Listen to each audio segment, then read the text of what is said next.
Hi everyone, this is a week one overview. What are we going to be doing this week? So if you log into Schoology, usually probably looks like this. You're going to click on courses, Amtrak Science 7, Unit 1, and now we're going to drill down to week one. You can also start from the assignment calendar. That always works. We're going to go this way this time though. So we will click on week one. And you'll see everything that's in that folder, a bunch of links to some assignments that we'll be doing this week. But we can start with the detailed lesson plan. That will give us our overview. So, our I can statements. By the end of the week, we can explain the expectations and class norms for science class. I can create documents and submit them in Schoology.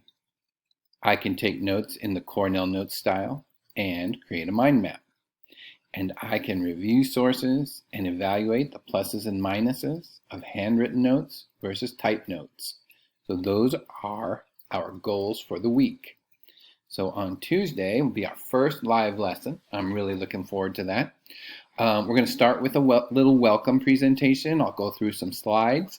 We'll talk about expectations and class norms and do some introductions maybe a little game or something. Also on Tuesday, you're going to be doing your audit sample file. We will get it started in class, and then depending on how much time we have, hopefully maybe everybody can finish. But if not, you will have to make a little time the rest of the day to finish that document. I need those to be finished on Tuesday, very important.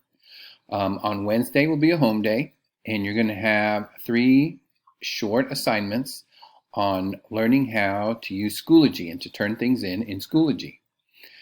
Thursday, we're going to do another live lesson, and together we're going to take some Cornell notes. We've got an article we're going to read, and we're going to take Cornell notes as we read it. And then Friday, Monday assignment, you will learn how to make a mind map. What is a mind map and how to make one. We'll do that together. I'll probably create a video for you to show you how to do that. And then you'll also have a little research project to evaluate handwritten versus typed notes and decide which is better for you. So, and then at the end of the week, hopefully we will have a firm grasp on all of these I can statements so that you know that you can do all of those things. And that is a summary of week one.